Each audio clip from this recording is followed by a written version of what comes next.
As long as you're meeting your environmental requests, the client wants all of your setbacks and all of your compliance rules, the house almost designs itself.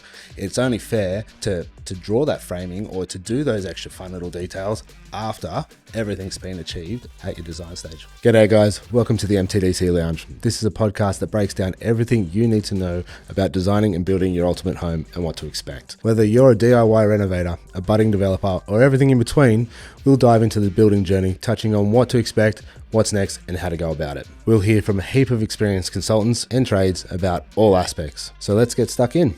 Welcome to the lounge.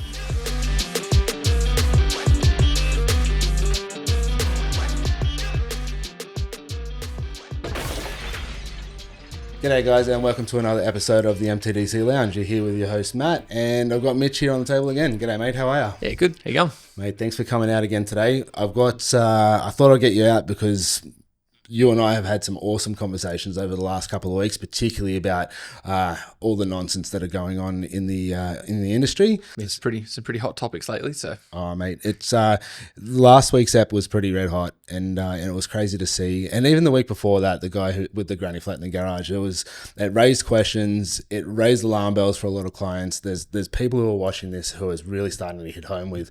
So I think we've got a couple of the questions that are in the bucket at the moment. So what we might do, we'll bring out the bucket again, we'll hit the questions, and we'll answer some of the questions from the guys who are listening. Yeah. All right. Mate, you're all up. Want to dive in? All right. Advice for people wanting to become building designers, architects, or drafts people. Okay, so people who are wanting to get into the industry, like they might be, they could either be school age or of any walk of life, really. It's never too late to learn. My I could be a bit different to yours, your opinion, but my recommendation would be to talk to the guys at TAFE and to get some understanding from them as well. But I mean that's where I went to, so I'm probably a little bit biased in that respect. But because when I knew I wanted to be a drafting designer, I wasn't 100% sure, and in my eyes, going to TAFE would have opened that door. And then if I wanted to go further to uni, I would have been able to do that after leaving TAFE. So I wasn't really closing a door as such. But I didn't end up needing or wanting to go to uni after the diploma. But yeah, I'd be reaching out or to us. I'm absolutely happy to talk to anyone who's interested in the field and keen to know what it means to do what we do, or how to get to, I guess working somewhere like we do. Yeah, honestly, I'd agree with you. I think in terms of industry knowledge and readiness for the workplace, there's no better than TAFE. One, it's cheaper. Two, it's 1 year. It can be 2 if you want to go through the design process. 3, it's black and white. Like you get told what you need to do, you get it done. The architecture degree, I went through it. I've done it. It was how do you make this look good? How do you design for the space, or how do we want you to design a structure that is conducive with the leaf or the wave, or they get really arty and they get really and you can do some really beautiful things, and 100% there's a place in our industry for that. But in terms of that space or learning to do that stuff, the chances of actually doing that kind of work the moment you walk out of uni is so slim to none that it's almost unnecessary. But all the stuff that you learn through TAFE, the moment you walk out of those doors, you're drafting. You've got the compliance stuff. You have to design to all of your regulations and all the bits and pieces. You know the codes. You knew the codes as soon as you came out. So in terms of which way to go, it's really a flavor, to be honest. Like if someone wants their masters in architecture, if they want to do the 6 odd years and then go do the 2 years underneath an architect and then go and pay all of the fees to do that, then that's a drive, and that's a direction you want to go. You can use TAFE as a stepping stone, as you said, but at the end of the day, there's $40,000 plus some for the architecture degree, or I'm not quite sure what you paid for the TAFE, but it's definitely It's probably all changed since. well, it's definitely not 40 grand though, right? No. But I think all that aside, and I'm thinking as a personality trait, or even like just as a foundation or a base place to stay, you have to have tough skin. Get ready to have your feelings hurt.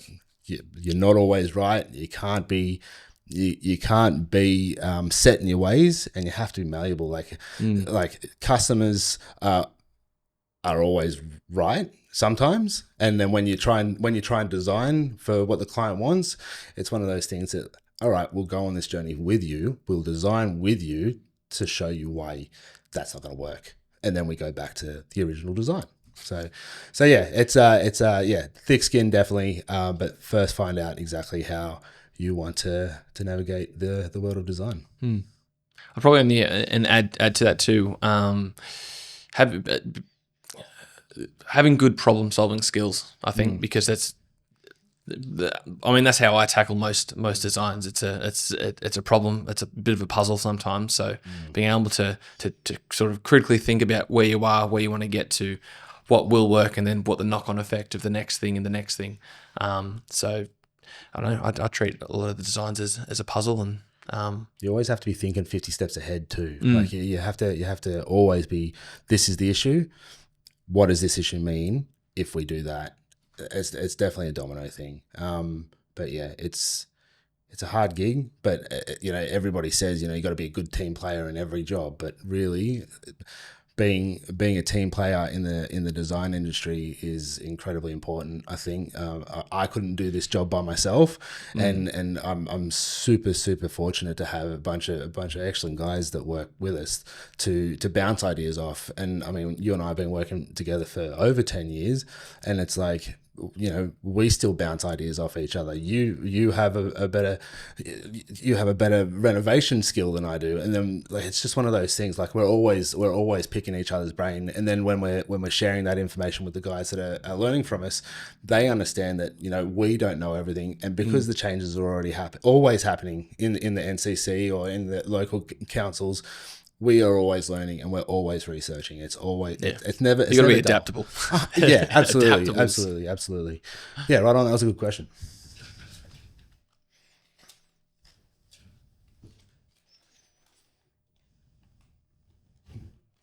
Best design advice I have received. Okay.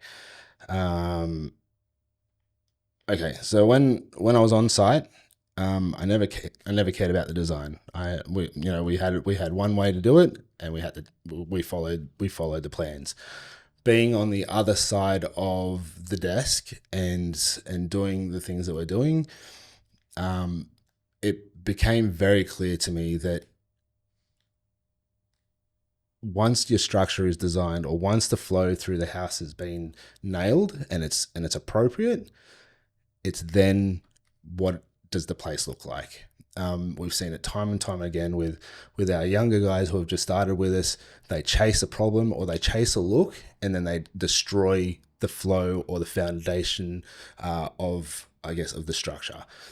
So if you're chasing a certain look like a Hamptons or a Contemporary or something like that, and you're modeling your house to look like that, your flow, or so you say like designing inside out. Yeah, that's exactly right. Form follows function always, and I say it multiple times on this podcast, and that's the way we work, right? So as long as you're meeting your environmental requests, the client wants all of your setbacks and all of your compliance rules, the house almost designs itself. It's only fair to draw that framing or to do those extra fun little details after everything's been achieved at your design stage. From a different angle, I think, and it's something that happens every day, or it's showing rather than telling is a lot. It's a better way to communicate, I think, ideas to clients, to anyone really, is you can't necessarily say, look, you can't do this, or it can't be done. But showing them reasons or showing them some configurations and explaining that, I think, like you said, you got to go on that journey with them to take it the full circle. Because I think that's probably more about trying to get, I guess, clients on board with the design process as well. And like while we do this, every day, I think showing the clients that there are reasons why we're saying it can't be done, and then go, well, look, let's tackle it like a problem. You want to do it this way, I'll show you what this way looks like, and this is now the hurdle that we're faced with. So MT Design, I think we do that really well. So we used to have a process where we drew the concept. Oh, actually, sorry, we got the existing plans and then we got them in for a concept, and then we did the concept with them, and then we'd present the concept, and then there's moments missed, or there's requests kind of fallen off, or worse yet, they asked for something, it doesn't comply, and we didn't explain why it didn't work. Instead, we gave them a fix instead of explaining. But we've nailed that now. We've seen that as a weak spot, if you will, and now we do the concept that they've asked for at the start, cutting weeks off their time frame, and then getting them in for that conversation, sitting right across where you are, and we can talk to them about why that design doesn't work and what other options that we have. And not only does the client feel like they've been heard by getting what they've asked for, but we get an opportunity to show them in real time why it doesn't work in terms of compliance. And again, I lean on this flow, but you can't have four bedrooms facing north, because it's just going to be an oven, right? So you have to have that open space. You have to have that ability to get that air out, and you can't explain that to somebody until you show them, by a stun study or by something to say, hey, you're going to have a really hard time with this. This is a better way to go. And at the end of the day, our mantra or our business model is, it's not our house, it's not our money. We'll help you build whatever you want.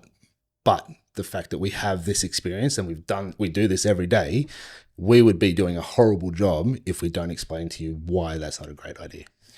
Yeah, and I think it means that the clients feel heard as well. Like I agree. If I was on the other side and said, oh, hey, I want exactly this, and then what I get back is not what I've asked for, but something that works but in a different way, the first question would be not, oh, why doesn't it work? It would be, well, you haven't given me what I've asked for, regardless. You wouldn't even be giving the actual fix a chance if you don't. If the first reaction is it's not what I've asked for. So I think showing both options is probably the best design advice.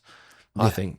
You find clients get really defensive because if particularly those guys and girls who love to do a little bit of design or love to have a bit of a tinker with a floor plan, or you want to be involved, and then imagine putting so much effort into a design, and then all of a sudden they sit across the table and go, we have not listened to a single thing you've asked for, here's something better. They're not going to care whether, or it could be a million times better. They could love it, but they won't be receptive of it. No. Because we haven't listened to them. So yeah, I completely agree. Yeah, rock on. Yours. Thoughts on all white houses and interiors? I've got one. So okay, but I will explain that. I wanted dark and broody. I wanted industrial and brutalist. But my partner wanted coastal, light, and airy and fairy. So we compromised and we got coastal, light, and airy fairy. It's a flavor, right? Like at the end of the day, you've got your compliance issues like basics, and you've got whether or not it's going to overcook or all that kind of stuff. With the darker the house, the bigger bill it's going to be. At the moment, whites are in. I don't think they're ever going to go out because they're clean, and as long as you keep it clean, they're always going to look nice. I think it's safe, depending on what the purpose of the development or the renovation or whatever is. I think like doing a flip or something like that of a house and going through it for resale. I find white is a it's safe, friendly, and open to it's almost your baseline. Everyone's going to love it. Well, everyone's going to like it, but you lean into some either heavy accents or the dark and broody stuff. Some people are going to love it, and other people might not be their thing. The massive thing at the moment is the standing up seam and the recycled brick. Like they look fantastic. It's magic. I love it, but look, it's a done style. You know what I mean? And like a lot of styles, a lot of people are asking, do they age? Are they going to stand the test of time? Are they going to be still looking good in 10 to 20 years? Nobody wants to spend, $1 million on a house that's going to go out of date and they can't sell it for anything. It's like having a black car and a white car, right? Like you're always going to see everything that shows up on a black car. White, you could probably get away with it for a little bit longer. So it's white looks cleaner too. White looks cleaner until you have kids running through there, or if you got a bloody dog who likes to rub itself up at the white wall. Good on you, Cleo. You're always cleaning it. But if it stays clean, then it looks magic. It looks good. Yep. Or even leaning into some accents as well. Like there was a granny flat I went to today where there were lots of whites. Actually, no, the interior had a lot of whites, but there were a lot of olives in the kitchen, like for the cabinetry and things like that. Greens are coming in. It's the millennial thing. Like the millennials love the olives and the jades, and look, it's a really cool color. I like it. I thought it looked brilliant. Yeah. So I probably wouldn't classify that as all whites though. No. Like it's outside though. Like I mean, and you got splashes of color. Like I think if you have the splashes of color, particularly with granny flats and things like that too, because granny flats are really compact, and if you splash color here and there, it's not going to feel like it's a mental ward. So squeeze it right in, right? You know what I mean. But yeah, you splash those colors and you get those. You put a rainbow in there, something. Exactly. You make it feel like you're in a happy place. But yeah. Colors have got their place, but that's why you get the wonderful interior designers. Get them to run through some ideas and throw something together. So this one's a red hot. This one's red hot. It's one of those things that we've been dealing with a lot lately. How long to get plans and approval for pools? And you know what? I'm going to take it a step further and say not only pools. I'm going to just say in general, like. Let's answer the pools first, and then we'll expand on the rest of the space. What's your opinion? Well, probably depends on how big the project is, the scope. But say if we are starting with just pools, I mean, once we get all the information we need, we've done the site visit, we've done the measure, contour as well. Concept plan should probably only take a couple of weeks. Once there's back and forth, I was at a visit today, and I was explaining sort of the process and the timeframes as well. And I was just explaining that the concept space is where we will tend to spend the most time, because it's where all the different decisions are being made. There'll be some adjustments, seeing how a scenario works more than others. Saying that pools are pretty straightforward, so provided that the clients know where they want the pool to go, and it's the decisions have already been made, then the next set of plans is probably 2 weeks as well. So really 4 weeks. 4 weeks to get some plans for pools. Do you know what I love the most about that? Is that you said that pools are relatively okay to do. I would expand further on that, and it depends on what kind of pools, where they are. That's true. They're kind of hills. I mean, we've had nightmare pool plans, goat tracks, heights.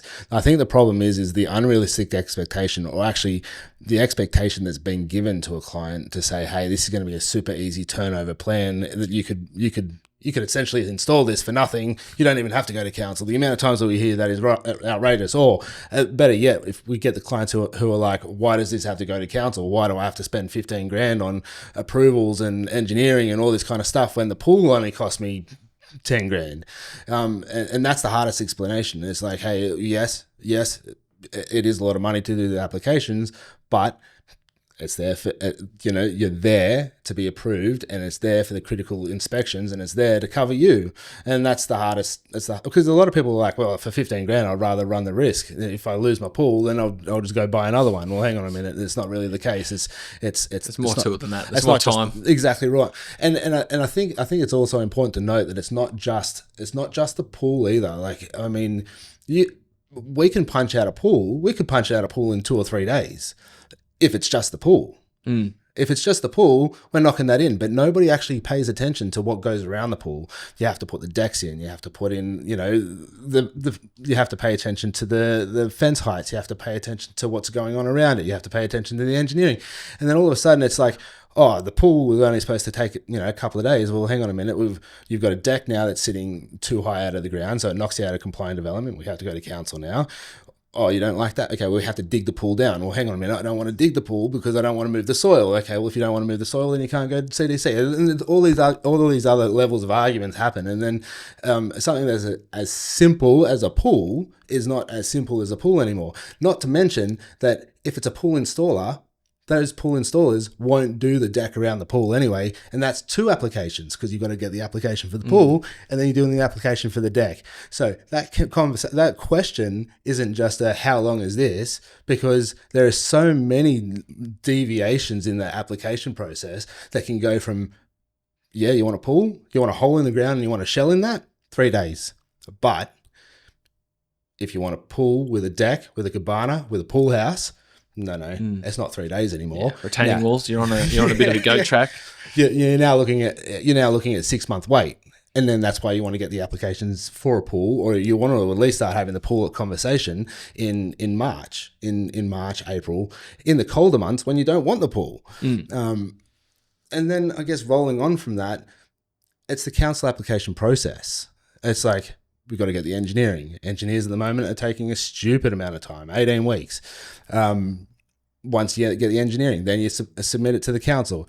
Council at the moment are having an incredibly hard time wasting. They're just burning time. And then all of a sudden, while we're trying to look after the job from start to finish, we're waiting on engineers who are taking a stupid amount of time. And then we're waiting on council who's taking a stupid amount of time. And then we're just sitting here saying, hey, we're putting the pressure on where the pressure needs to go, but nobody's moving, because everyone's under pressure.